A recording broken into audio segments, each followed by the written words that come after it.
This is your last chance. After this... Or should we not follow the advice of the galactically stupid? That is a nice boulder. Loaded for speed! Go! Ladies and gentlemen, coming to you pre-recorded from two undersized apartments in New York City, it's Revenge of the Film Nerds. There, we're in a tight spot. I hate when people talk during the movie. With your hosts, Black Crystal.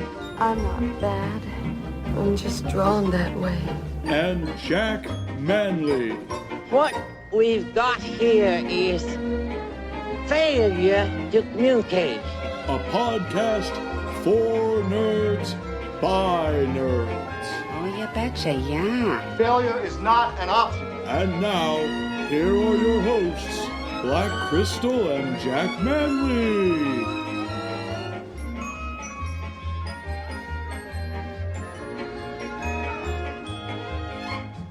Hello everyone, what is up? And welcome to another amazing episode of Revenge of the Film Nerds.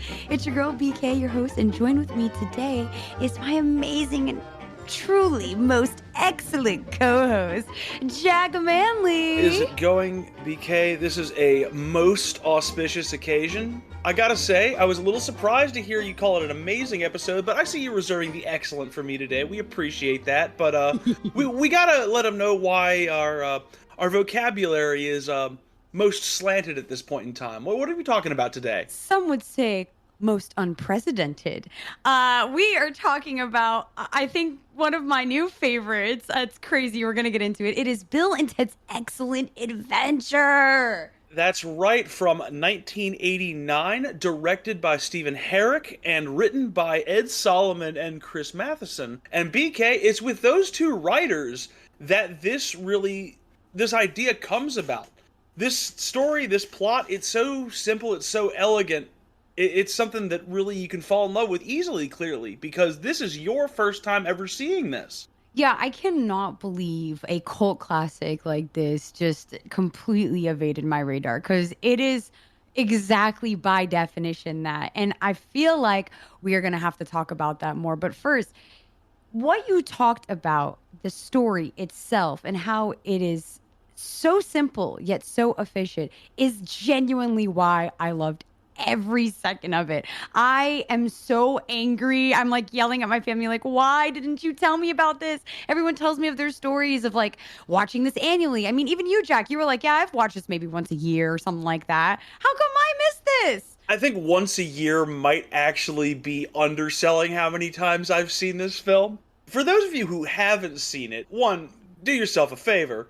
And two, the story is just basically about these two down-and-out jocks, these metalheads in Southern California who want to form a rock band that will, 700 years in the future, somehow end up saving the Earth. But before they can do that, they need to figure out a way to pass their history class, in which both of them are failing. So with a little bit of help from the future society that they've helped create, and a time-traveling phone booth. Don't be mad, Doctor Who fans. They weren't aware that your show existed when they came up with this.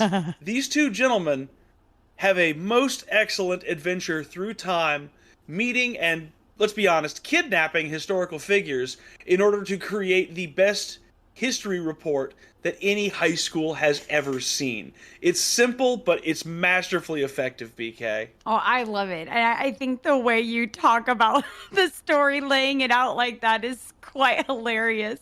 My plot summary was very much even shorter, so I'm glad you're the one who told us about the movie this time. I'm actually interested, though. Like, what is your plot summary? Because if it's short and to the point, as like a first-time viewer, I want to know what that impression was. So in order to protect the future, our most excellent homies must travel through time to create the ultimate history report. You see, it's shorter, but it's better than mine. No, yours actually gets into the nuance because my plot summary really doesn't give the story itself any justice. Sure, the plot is very straightforward. It's very simple. It sounds like someone wrote it on the back of a napkin, or maybe they were telling it around a campfire in a college dorm room or something. But like, it is so beautiful in execution. So I gotta ask, Jack, and I know why I chose this partly because I've never seen it to include in the podcast. Why were you so eager to get into this film? Because, I mean, was it because of me, because I've never seen it? Or is it just making sense? We're going to have to get back to that college dorm, by the way, because we may actually have to start this story in a college dorm. But I honestly love this movie, not just for the simplicity that we've already talked about in terms of it being a very easy film to get into, but, you know, last week when we were previewing this on the podcast, I called this low art, and I need people to understand that I mean that as a term of endearment. This is low art melodrama, comedy at its finest, because of the fact that it's a film that strips away a lot of artifice. It is just bare bones. You fall in love with these two characters who are almost like, it's like watching two puppy dogs come to life, basically. Go through this adventure where they have just this undeniable energy to reach their goal. And no matter what they face, they respond to it in character and in this very idiosyncratic way of being that they both have as characters. And I think it's a really cool, below just the comedy, it's a really cool story of basic persistence. I mean, it's either that or the fact that I am obsessed with history. I think it might be the latter, Jack. For those of you who don't know, Jack is definitely a history buff, I think, in my book. I think that's clear based off of what I bring to the podcast every week with my little story times leading up to most of these films. Well, speaking of story time, the story and college dorm room, was I like onto something, or what's going on there, Jack? You were 100% onto something, BK, because Bill and Ted started out as an idea in the heads of Ed Solomon and Chris Matheson while they were in college working as stand-ups. Wait, no. Are you kidding me? Don't tell me this is like some sort of like improv type situation. No way. Well, it starts out as a comedic premise. It was an idea that the both of them had that they riffed off of on stage about these two kind of time-traveling, very likable dimwits who just happened to be in that kind of time bandits situation of just being driven through time and having to react in different situations and different historical moments. And I think that there's something very elegant about the fact that this starts out with the characters in a very pure and undistilled kind of way. Bill and Ted were who they were always going to be right off the bat. What do you mean about that? Like, as in the characters being introduced, like you know what you were getting? Exactly. Like, they are just like these lovable, you know, slightly like dim, you know, possibly stoned, even though it's not a stoner comedy, but just like they have that like Valley Girl affectation about their behavior and their demeanor, but there's just something so lovable and earnest and sincere about them. And that's really how they were conceived. They weren't conceived to be characters to be laughed at. They were considered to be characters to be laughed with as they experienced historical events the way that we would as modern people, only through the eyes of two great fools. I love that. Now that you like lay it out that way, because you are right. When we were watching it in the viewing with the community, we actually shared this film viewing with community and our film nerds. And at the beginning, I was very much like, these guys are airheads. They're kind of stupid, you know? And everyone's like, no, you don't understand. Da, da, da. And I'm like, no, I don't understand. I haven't seen the movie yet. And as I watch the film, though, they really, truly are that lovable puppy you said, like just, innocence and like naivety, but like pure curiosity and someone who's being just authentically themselves. And that kind of story really, really resonates with me. I don't know about you, Jack. Absolutely does. And it became the basis for what was in the mid-'80s the most widely read spec script in Hollywood.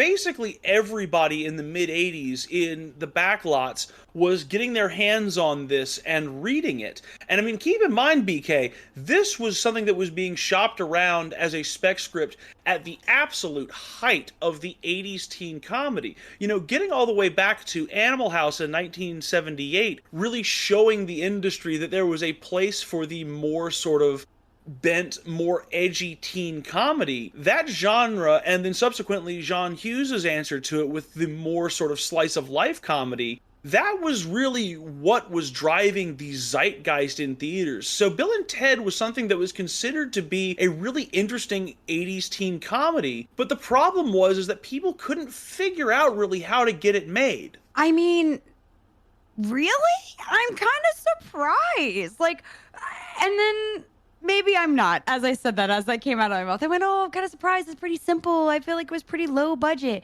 And then I thought about all of the timepieces and all of the sets and all of the costuming and everything that went into it. How do you get buy-in on such a, what could be seen as, again, a tiny skit for a school project? Like, how does this story become something so robust as it is in the film that we see? Well, one of the first things they had to do is the spec script had to go through a couple of revisions to be a little less dark.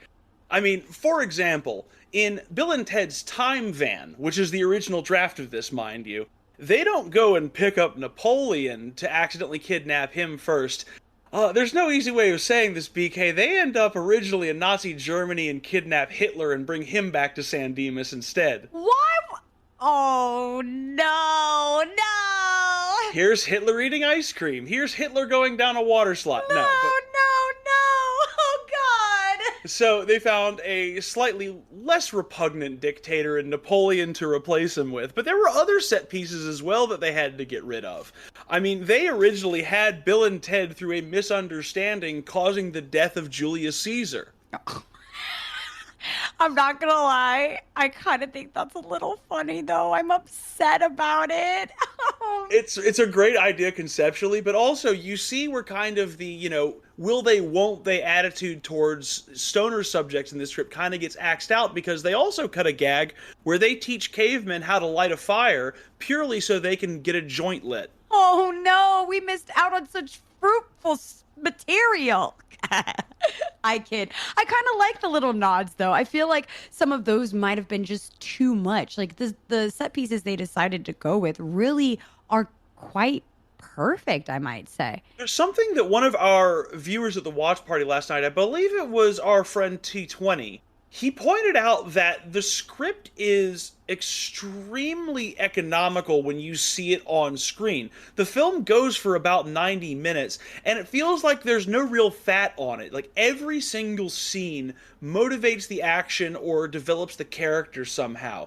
And the movie stays on point because of the way it's crafted. While I love the idea of some of these extra gags, like, honestly, the film becomes more about Bill and Ted and being in the historical periods in which they kidnap these figures is not really the point. I think that's beautifully well said. And I guess my next question is, like, we talked about how there's certain pieces that didn't really make it in it, or certain historical figures that didn't.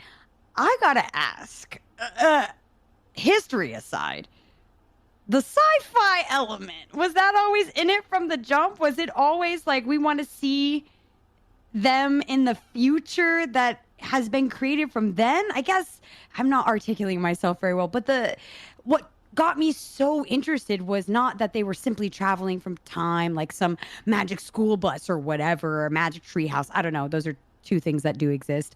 But I want to know, like, why have them fix a future that they are responsible for? They are the supreme leaders, pretty much gods of this future of rock and roll.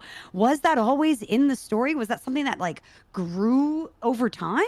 Something that was kind of added in because they needed to raise the stakes a little bit. I mean, in the original draft, Rufus was a neighbor of theirs. It wasn't somebody from the future being sent back. It was a dude who owned a 1969 Chevy van. Oh, that's That's kind of really funny.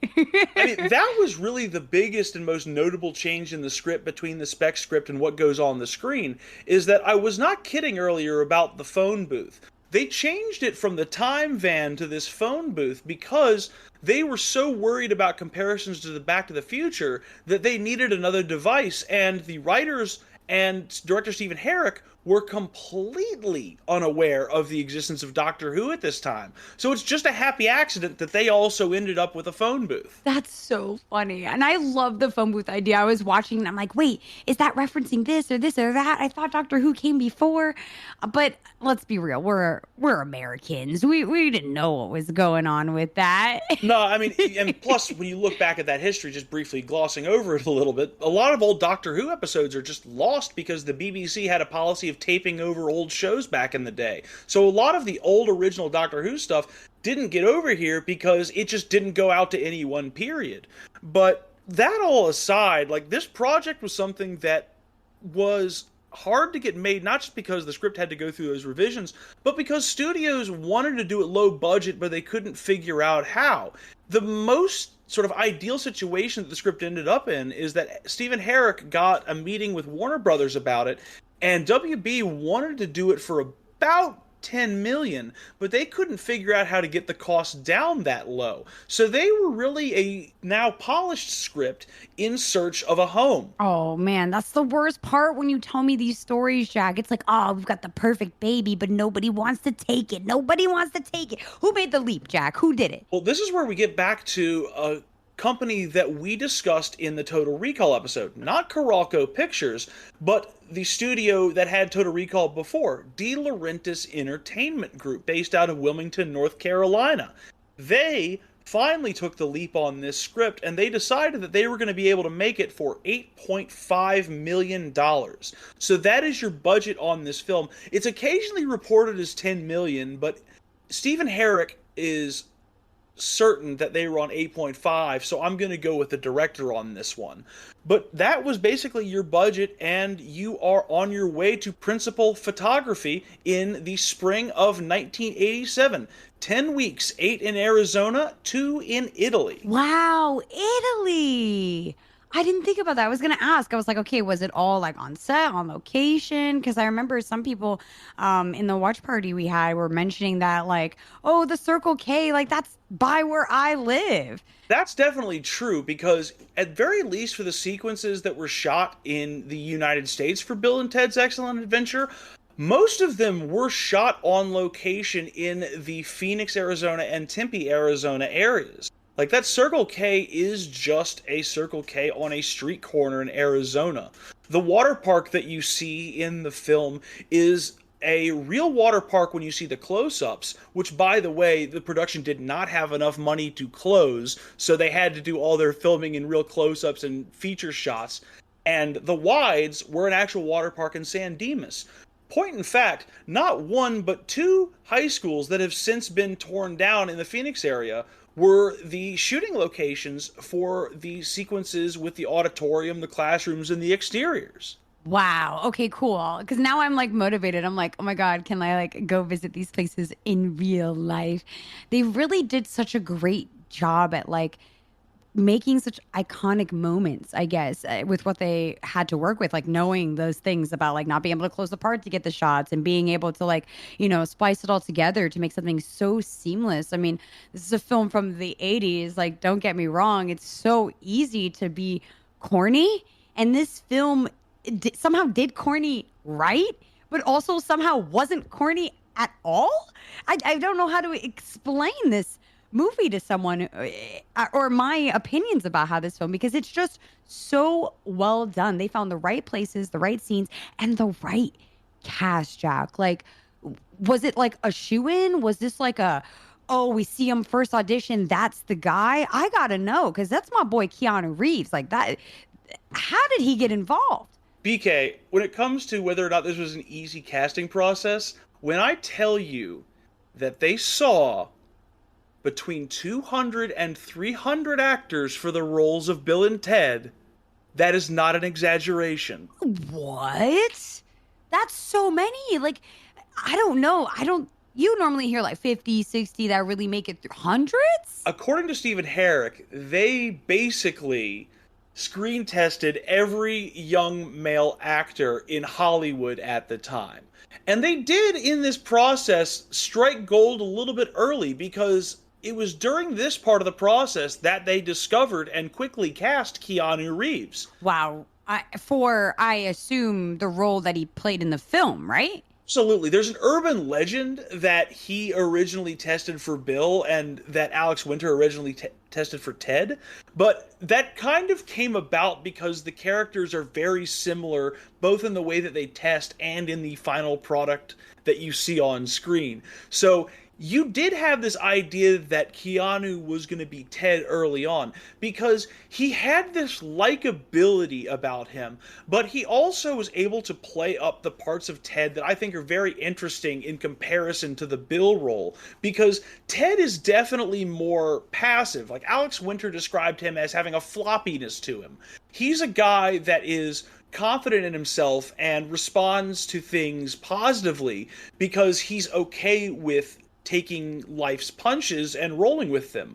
Whereas the Bill character, which consequently became the harder character to pin down in this casting process, is somebody who is more earnestly and actively trying to fight back against the universe and ultimately failing, but because of his goofy positivity, never lets those failures get him down for long. But it made the role of Bill harder to cast as a consequence. Yeah, it's also really hard, like, as someone who has done a lot of acting in my life, like, having a character that is what appears to be very superficial, presenting, right, this persona, but actually does have great nuance and depth. It was gotta be terrible to find someone who could, personify these personalities but not, stereotype them, if that makes sense. I think that's dead-on analysis from you, and it really is what ended up bringing Alex Winter into the fold as Bill.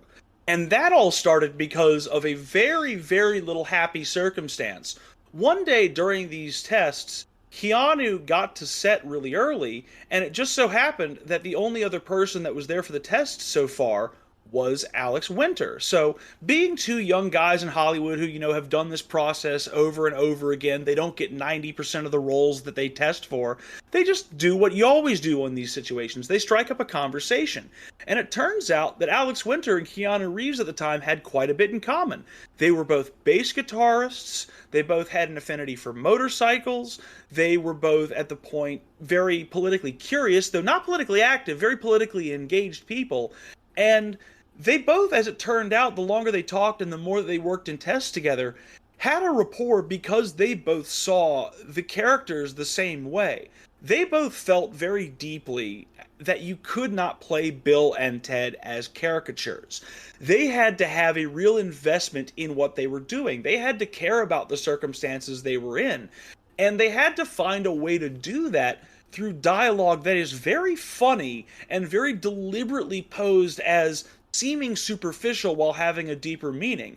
And I think part of what got them these roles isn't just the fact that they understood the characters, but it's because Ed Solomon and Chris Matheson felt like they really bonded with those two guys, and they had a great collaborative process between the actors and writers.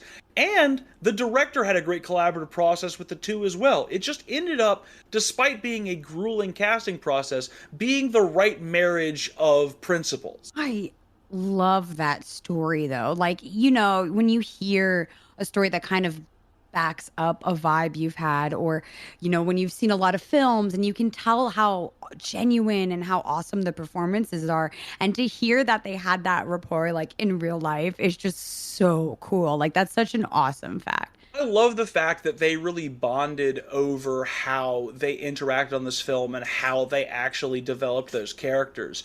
And I love too that the casting of this film really stayed honest to that rocker idea, to tinging the world of Bill and Ted with the world of musicians. I mean, you mentioned the Future Society earlier, the three quote-unquote very important people, which is how they're cast in the movie, and I kind of love that that's what, like, the prime distinction for a politician is in 2688. But that was, Clarence Clemens of the E Street Band, Fee Waybill of the Tubes, and Martha Davis of the Motels. So a couple of, both, established rock and also fringe punk musicians. And speaking of punk musicians, they even got Jane Wiedlin of the Go-Go's to play Joan of Arc. So they stayed very true to the world of rock and roll to construct Bill and Ted. And I think that's a nice touch. No, that is awesome. I had no idea. That is so cool. And I kind of do want to talk about a little bit, since we're here talking about the amazing supporting cast of this film. Like, not only did this movie nail its leads, but like everyone in this film like understood the assignment. Like, I can't even begin to express who my favorite is. Okay, I lie. Y'all know who my favorite is. It's my boy Socrates. But like, I'm geeking out. Like, the historical figures were amazing. Even cast, like, between the stepmom and the principal, is just everything brought it together where it felt like Ferris Bueller's Day Off, but for not the suburban kid, like for the outcast. Like, it had all of that nuance and dedication from the actors. Like, I can't imagine walking in and being like, so get this, you're actually auditioning to be, Billy the Kid, who's pretty much like the main secondary character that's gonna be best friends with Socrates. I mean, what? And they got some interesting people to do them to boot. I mean, I already mentioned Wiedlin and the fact that she was a very, very popular punk musician at the time. But, then you also look at Genghis Khan, who was played by Al Leong, who was one of the best bit actors and stuntmen of his time, including playing one of the terrorists in Die Hard. No way. You had Dan Shore playing Billy the Kid, who was also probably known at this time for playing Ram in the original Tron. Oh my God! You just said that and it clicked. Holy cow! That is awesome. I can't. Also, like, can we also just talk about? Sorry, I'm geeking out here now, Space. Like, I'm a little overly excited, but like, go. I really want to talk about the costuming and the casting here. Like, they really did an amazing job for such a, what you've said, right? Like, lowbrow is the wrong word, but a melodrama, for a cult classic film to really nail some time periods and characterizations of such iconic figures to the T. I mean, like, I was about to laugh my butt off when they are starting like, oh, we're going to go get Abraham Lincoln. I said, what he going to look like? He better not be looking oh my God, wait a second. He actually kind of looks like Abraham Lincoln. Wait a second. I mean, same with like Freud. I was like, this is hilarious. Like, the level of commitment, the costuming design is just, it is so well done. I have to give it its flowers where it's due. Since you're mentioning Lincoln, I just got to throw this tidbit in for you there. Robert V. Barron, the actor who played him, also did quite a bit of dubbing for anime in the 1980s in America. So he also helped bring some of the early precursors to shows I know you love to America. Oh, that is awesome. I didn't know that. I mean, and he does have such a very, like, dignified voice. I can see it now. But yeah, just a wonderful, multifaceted cast, BK. There was just one problem as they were going into photography. Okay. Weeks into filming this, they still didn't have a Rufus. What? You can't. No. You don't have a roof. That's integral to the plot at this point. We need somebody who's going to usher the time travel part in. We need that guy, the constant, the connection to the greater world. What do you mean you don't have a Rufus? They just couldn't find the right guy for it, and they were, searching for all sorts of names. They were talking about, because they'd been making so many jokes about him in the film, Eddie Van Halen could have ended up being Rufus. Because of the connotations from his role in Time Bandits, they almost tried to get Sean Connery to do this. They almost looked at lead singer from The Who, Roger Daltrey, to do this. But at the end of the day, they finally realized that everybody they were looking at was a little too serious, and that if you were going to do this role, you needed a comedian, BK. Okay. I mean, that makes sense, right? Like, you can't give this to somebody who's going to take it too seriously. Like, this character, Rufus, for me, is pretty much the film's narrator in a sense. Like, they are the storyteller, and the story doesn't take itself that seriously. So I feel like the character has to reflect that. And they got very lucky because they had the right guy in their wheelhouse in George Carlin, because it turned out that producers Scott Krupp and Bob Court, who worked on this film, had recently wrapped Outrageous Fortune, which had starred Carlin. So he became an 11th hour ask and was more than happy to jump in on the film. And BK, all he did was just add to the wonderful energy on set. You know, contrary to what people were expecting, he wasn't going off on his own riffs or ad-libs. He came in very rehearsed, very professional, stuck to the script, would ask for permission if he thought of an ad-lib that he wanted to run with, was a constant presence talking to both Alex Winter and Keanu Reeves on set and bonding with them, and just turned out to be like the best person to have on that set for that role. Like, he fit the film like a glove, BK. I'd have to agree. I mean, I felt like without a doubt, I couldn't imagine someone else owning the role the way he did, especially like coming full circle. It's really great how this film allows for even its like supplementary characters to get their full character arcs. And, you know, and nothing is more gratifying at the end, getting that little tidbit with Rufus and playing guitar and seeing how integral he is to the future that he's from is awesome. So I could geek out about that all day. It's just fun for me because this was, along with, and you might laugh, but this is true, his narration on certain episodes of Thomas the Tank Engine. That's how I grew up knowing who George Carlin was. I didn't learn about the very politically relevant comedy and his stand-up stuff until I was a teenager. For the longest time, he was Rufus to me. He was the narrator of the Isle of Sodor to me. And so my experiences with him were along this analog of somebody who is very courteous, very professional, very well rehearsed, and just a very, very good storyteller. I mean, and that's what you need for this. I mean, this is an epic tale, if you will. This is Bill and Ted's epic odyssey. I don't know, most excellent odyssey. And the story has such a great rhythm, such a great pacing. But I always have to ask this question, Jack. How did it get from the papers to the screen? Where was that one thread where we said, okay, let's go.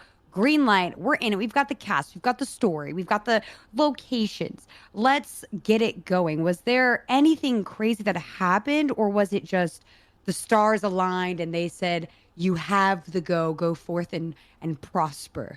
I'll say this as just a little tease for you. The stars were pretty much aligned once this got to principal photography and all the way up to its rough cut.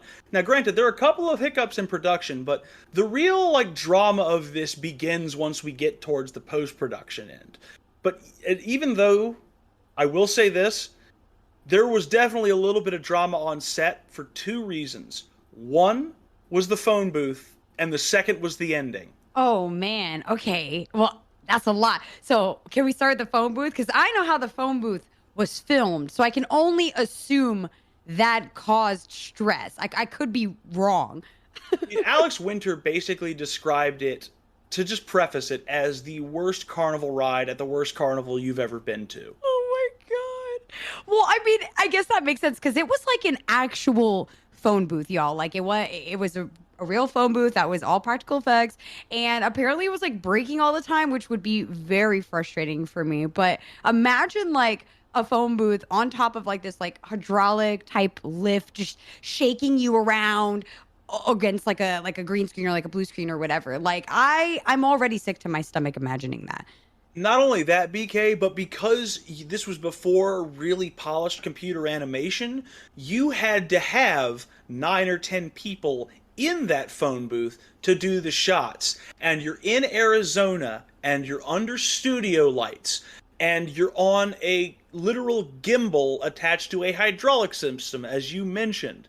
and people have varying degrees of body odor, and the takes just keep being trial and error, and the day gets longer and longer. So what started out as an interesting challenge and a lot of cooperation from these actors quickly became a very tiring and difficult process. So in terms of on-set drama and shooting a physical scene, that is absolutely the hardest part of this film that they had to nail down. Well, and I feel like partly one of the more important ones. I mean, when your premise is based on time travel and your reference for it is something as iconic as Back to the Future, I feel like the people want to know, what is your vessel of transportation, and they want to see that journey. So if they couldn't have nailed this down and didn't dedicate to pushing through those gruesome hours on set recording in the hot sun, 10 people deep in a phone booth, bro, I can barely be one person deep in a phone booth. I think they couldn't have done it. So kudos to them to be able to pull something off like this, because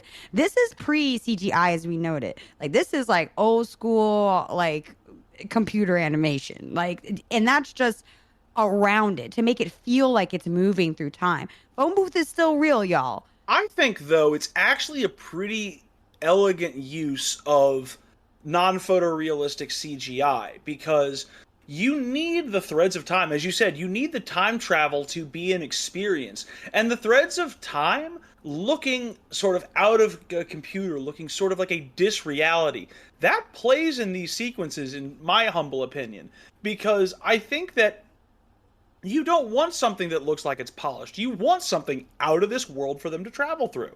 Out of this world is exactly, Ed, because it is very trippy. It's very, far out, and it fits the theme. So I love that they've kind of like visualized what the transportation method would be, and coupling it with the phone booth just sets up for just such hilarious moments of juxtaposition, of seeing like a phone booth between an outhouse and coming out the time warp. Like, I feel like without those scenes, the momentum of the story just wouldn't have carried. So I'm really glad that they made it in there and made it a point to do it. I am as well, and that momentum is so key, because it leads to the monumental payoff with the stage show and these different historical figures showing off the things that they love about San Dimas, and this great history report that was not in the original draft, BK, because the other kind of elephant in the room on this production is everybody on set knew they were heading towards a pretty disappointing ending. Because what if I told you this thing was originally going to end with Bill and Ted sitting on their teacher's desk delivering their report to a class of like 10 students, and then going to the prom with the babes? No, it's not even about the babes. Are you kidding me? Don't get me wrong, they're cool kids. You want to have a nice grand adventure, right? Like kill the villains or the bad guys, become the hero, don't flunk out of school, and get the girl is very like beats for an 80s flick. So I understand it, and I get that's probably why we still have our princesses kind of being gotten at the end. But to not have the report be a climactic event is wild to me. Are you serious? Yeah, they originally shot the first one and just realized that it didn't work. But thanks to being able to source the auditorium for East High School, which does not exist anymore, they were able to have a chance, with just enough of the budget left, to reshoot the ending to what I think is, and I'm sure you agree, a far more fitting climax and cap to the film. Because not only does it turn the report into something that is more visually appealing, it actually builds into the characters not only understanding the history, but to their greater aspirations as rock musicians, because they stage their report like it's a rock and roll show. They really do, though. It's like it's a performance. It's more than just a reading, and the film does a great job to set that up too by showing a couple other students and giving a little bit I guess kind of lore of the high school. We don't spend much time in school to really get where Bill and Ted kind of fit in the ecosystem. I mean, they're the ones at risk from flunking, but the football jock who botches his performance is totally fine. BK, that's just how schools treat football players. Apparently, okay? So I love that setup though, because it makes the payoff of, oh, are they going to make it in time? Oh man, they're already too late. He's already going to give them an F, hasn't even seen them.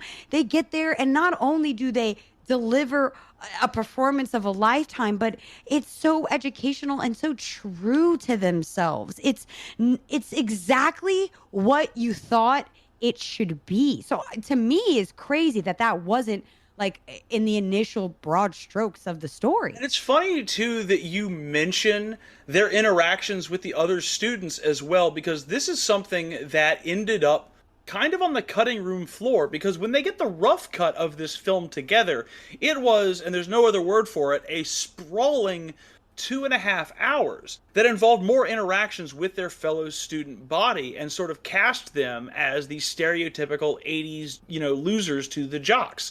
And I don't think that's really fair on Bill and Ted, because you can't really put them in those situations because they're just too likable. It's not that they're burnouts because they're losers. They're burnouts because they're motivated by something different.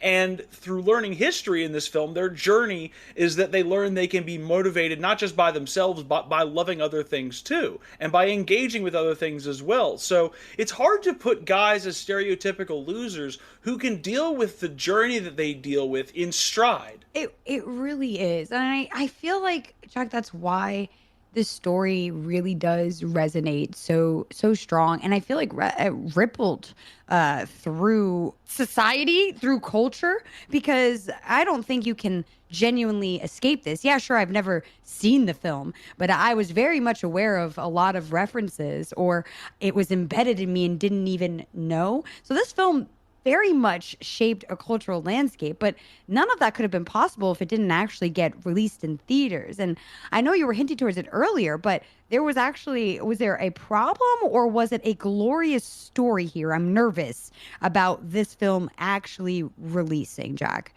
That's the thing, BK, is that everything looks like it is on schedule throughout the spring and summer of 1987. Principal photography finishes with no real issues. They've got a rough cut. They're paring down the rough cut. And while this is all going on, the De Laurentiis Entertainment Group is busy in 1987 losing $59 million on flop after flop after flop. And while this film is in post-production, De Laurentiis Entertainment Group has no choice but in early 1988 to declare bankruptcy, and Bill and Ted's Excellent Adventure is a dead film. What? No way, no way. That can't be true. The very same bankruptcy that almost cost us Total Recall also almost cost us Bill and Ted's Excellent Adventure. You didn't think we were going to have that kind of link in this episode, but Total Recall and Bill and Ted's Excellent Adventure share this. Wow, that's wild. No way. It just hurts me to hear it. But okay, there's got to be more to the story. I mean, this is where it comes down to the efforts of Herek, Matheson, and Solomon, because they have a film that is essentially unfinished. Like, it's, getting towards a final cut, or was rather, because now all work and all budget has stopped for the film. So they're kind of dead to rights with the cut they have at that point in time. So Herek starts going to everybody he can in Hollywood and their mother to try and get the negative rights for this film sold and get the distribution rights deal worked out. And Herek has described this as just an absolutely soul-sucking process, because just like when the spec script was going around Hollywood, people just really didn't get it. In fact, one comment that he felt like he got a lot was, are these things that kids really say? Do kids really speak like this? And it just became something that the studios were unable to understand, despite the fact that they had been trafficking in teen comedies up the wazoo for the entire decade. That's wild. They're like, oh, the kids won't understand this these days. Or is this really what the kids are saying in the streets now? I'm not sure. That's what it feels like to me, just being very far removed. No, you're not wrong. And honestly, it really fell to those kids in the streets to get this film over the finish line. Because at this point, Herek decides, along with the writers and along with the principals on this film, that the only thing that is going to get them anywhere with this is they're going to need to do a test screening for an audience. So they very cleverly sought out volunteers to see this film at the local malls in the Los Angeles area. So they were looking for the very specific audience that they had already tried to target in making this film and getting them out to see this cut of Bill and Ted. And BK, this test screening is still to this day considered to be one of the most overwhelmingly positive and well-received test screenings in the history of the business. Wow. I mean, what do you expect? They went out and saw their target demographic and they responded. I love that story. Oh, try to let them tell you nobody wants to see this. Well, let the people see it first before you decide. And as a result of that, it does actually start a minor bidding war over the negative rights. But it ends up at this point at the small little Nelson Entertainment, because a lot of the departing De Laurentiis Entertainment Group executives who had been associated with the film had landed there, and they were able to work with Herek to basically get the negative rights for nothing and to work out a $1 million distribution deal with Orion Pictures. Wow, yes. Oh, I love that. They're like, all right, well, we got to get this while it's hot, because apparently if it's responding good over here, this might actually be something worth seeing. Oh, I'm so glad it got the chance. That would be a terrible reality we'd live in. I mean, it's just one more tale from... It's been one thing that I've enjoyed so much about this season, because we've had a lot of films that we focused on early that really struggled to get to the point of being made. And Bill and Ted, like Brazil, like Total Recall, like Princess Bride, became a labor of love from the creators to push it over the finish line, to make sure that people could see something that they really truly could engage with. And Bill and Ted, it's surprising that it wouldn't have created a bidding war in the first place, because you look at it, and we talked about the simplicity of the script earlier, BK, but I think there's something deeply unifying and universal about the film. I think the way that Bill and Ted overcome their various travails is more how we would want to see ourselves traveling through time than a Marty McFly who has to be active in saving the future. Bill and Ted just sort of are who they are, and they have the confidence to be that way. And I think there's something very universal about that. We all want to have that kind of confidence. We all want to conduct ourselves that way, no matter how silly we might come across. I think that's such a beautiful way to put it, Jack. And I agree. There's a very big difference on Bill and Ted and their time travel story. A lot of the times, in sci-fi and the tropes we have with time travel are very personal stories. And not to say Bill and Ted's story isn't personal. I mean, they are the creators of the new world and the future.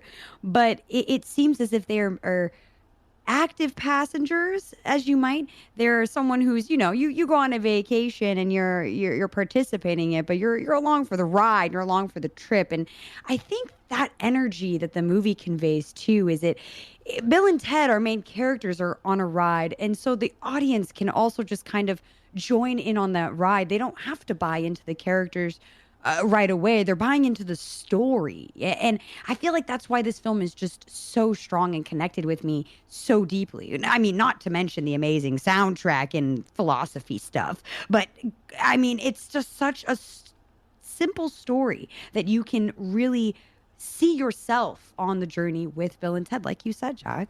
I think too, just as a guy, I think it has a lot to say and is very honest about the way that male friendship works, if that makes any sense to you, VK. Because it's got this very unspoken conspiratorial element to it. You have two friends who are very much foils to each other. As I mentioned earlier, you know, Alex Winter's character, Bill, is the more active character to Keanu Reeves' Ted, who is very, very passive. But they're always along for the ride with each other. They're always down to clown around and be who they are and enjoy themselves. Like, it led to, that understanding of that in the characters led to great little improvs, like the Star Wars fight in the castle, which was not originally in the script. But more than that, too, I think it also lends itself to the dialogue, because those little moments of just an excellent or a bogus, it's very honest to the way that guys communicate with each other, because there's a lot of emotion in an excellent. There's a lot of emotion in a bogus, that you just sort of look at each other and you understand what you're going through. And at very least as a guy, that's how a lot of my interactions are with my guy friends. It's not about plain spoken emotion. It's about those unspoken bonds and about that way that you conspire with each other to do inspired and often stupid stuff. It's something that I really, really dig about this film. I love that. I saw it very much similar to, like, you know, when you have that best friendship. I have a really close friend to me, and we definitely have like what you're talking about, that unspoken communication, or, you know, when you are in sync and saying the same thing, or you have your inside jokes. And I think that this film is just so relatable, is because we often don't really see such good relationships, friendships in media like this. And I think when we see something so wholesome and so authentic, we really, really gravitate to it. It is quite refreshing. I was very happy that they weren't, you know, turned to be pit against each other. Like, the moment the ladies were introduced, I started feeling like, oh, is this how it's gonna go again? And it was not it. They are a team. They are there for each other, and it's such a nice narrative that I think you don't really get to see often. I really appreciate that you pointed that out, because you're absolutely right. People love to exploit the narrative deceit of what it is like to pit loved ones against one another. And there's a lot of very interesting drama and very interesting comedy to come from that sort of tension. But it's not necessary in everything. And in Bill and Ted, it's unnecessary for them to not sort of be a hive mind, because it's not about a personal conflict between the two of them. They know what they want. They know what their goal is. Form the rock band after we pass the history class. It really becomes them versus the world, and it fits with that kind of metalhead punk aesthetic that the two of them like to style themselves as, and being counterculture. Because counterculture has always been about fighting back against, you know, the collective they, the opposing force that's out there. And the fact that they have that camaraderie, I think it speaks to the way that this film relates to music and countercultural music, and that being the heart and soul of what Bill and Ted's cultural affectations are. Because those movements have always been about bonding deeply weird people and deeply weird outcasts together. Yes. And it's cool to see media like this that reaffirms that without making the people in that community the butt of the joke. It just feels like a window into the life of metalheads. What's so cool about it, though, is that it even nods to how there are posers out there, for lack of a better word, but people who aren't really, you know, what they say or commit that they are. Especially, you know, in high school, you don't know who you are. You try to pretend to be somebody. And that's kind of the story. I mean, Bill and Ted are in a band, but don't know how to play instruments.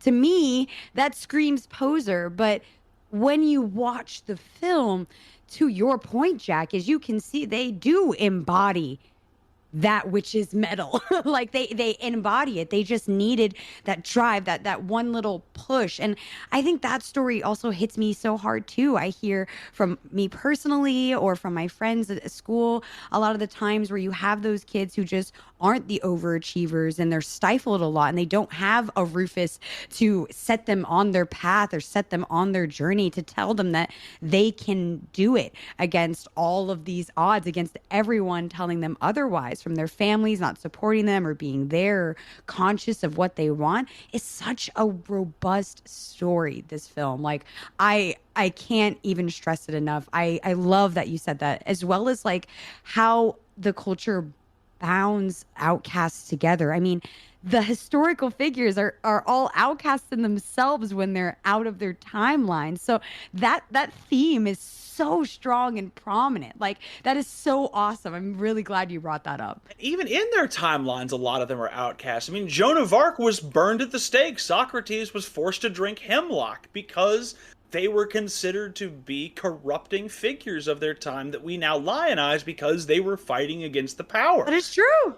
Oh gosh, I love this. I love talking about this so much because it really showed to me how much of an impact a cult classic film can have. And I kind of wanted to like wind down with talking about that a little bit, just because, you know, we talk about cult classics a lot. Quite frankly, we talk about them a lot on the podcast. And I think this is a true definition of it. It is something done so well, that is very profound and well written on a budget that shouldn't have been possible, and really sets a standard for, I think, the topics and the themes that it explores. And I am sad that it took me this many years to finally see this. Like, this is so awesome. Well, it's funny, BK, you say cult classic. I kind of think of it as a sleeper hit, because while it was made for $8.5 million, this film grossed domestically $40.4 million, almost 5 times the budget. Wow. You know what? I'll take that coin. Hashtag is a sleeper hit. All right. I'm with you, Jack. But yeah, it's something that started entering the cultural zeitgeist with an immediacy that a lot of projects don't really touch. Like, believe it or not, BK, this film might actually have more significance to Germany. And I know we got some German listeners out there who might be interested in this. That film and that dub is, in fact, a cult classic over there. Really? It's just like, oh, we really like this movie over here. That's so awesome. It's not just that, BK. It's that the dub changed the language of German forever because, I kid you not, this is where the German language picked up its dude. Oh, it's German, the German word for dude, like their translation of that, whatever that is. It was, in fact, defined and coined by Bill and Ted's Excellent Adventure in German. Oh my God, that is most excellent. I know, it's such a little cool artifact that, you know, you do research on these films and you find these little fun trivia tidbits that you wonder, am I going to be able to share this? Giving an entire language the word dude is a pretty big one. I can't think of another film that has done something as random and as awesome as that. I mean, we're going to cover tons of other films in the future, so I have a list now, and this is at the top. But I will say, I find it very interesting as sort of the lasting effects of this film. Alex Winter has said he gets 2 types of mail from teachers. One is a pile that is usually largely positive, and it comes from history teachers, and I understand that. It's a film that absolutely gets people engaged in the concept of history, even though it's approached very shallowly in the film because they don't need to go deep. It's low art, not high art. But Alex also says he gets somewhat negative mails at times from English teachers. And for the life of me, I don't understand that, because while, yes, there are in fact 30 uses of the word excellent and 70 uses of the word dude in this film, Bill and Ted don't talk like airheads. They use complex vocabulary and they use it correctly throughout the script. And I think that's part of the charm and part of what makes this film funny, is you wouldn't expect a dude from the valley in California to use a word like triumphant or loquacious, and yet they just drop this stuff like it's secondhand. Oh my God, yeah, unprecedented, bodacious, like, it's sure they're talking and slang here and around it, but but it's such a great conversation and kind of commentary on youth slang and how, just because we may shorten words or add different types of vocabulary to our stuff doesn't mean that we are, uneducated. Doesn't mean we don't have a robust vocabulary. So I absolutely love that and find it hilarious that stinky language arts writing teachers are like, okay, can my kids stop saying most something, most adjective in all my papers? I'm sick of it. I mean, maybe it's just me, but if I were an English teacher, I'd be kind of happy that my kids were learning some vocabulary words at least. For sure. You're 100% correct. They need to, get the ruler out of a place it shouldn't belong. But regardless of, whether people in the academic community look at this as a positive or a negative, I think it's a film that lasts the test of time just for a lot of the reasons that we've talked about. But I think that universal touch of just wanting to believe that applying yourself can have a real impact on your life. That the things that you do and the things that you feel in your heart when earnestly put out into the world can make a difference, even if it seems like they're silly and it seems like the things that bring about those results are absurd. I think the way that this film buys into that concept with a lot of love makes it succeed not just as a comedy, but as a story that people are going to be sharing for a very long time. So beautifully said. And it is very true. I think the message that it carries for me that resonates so strongly is, I don't know, just kind of being told to believe in yourself or that you will achieve greatness. And I don't think Bill and Ted had very much proof for a lot of the film. They kind of only had to believe themselves. And if you kind of take that story away, it's very emotional. The moment they started believing they could achieve something and they could do it, they did it then some. So that message is definitely what I take home from the most. Like, this is such a feel good film. I was expecting it to be just really funny and I was gonna laugh at it, and don't get me wrong, I laughed a bunch, but I have never felt so good walking away from a movie in a long time.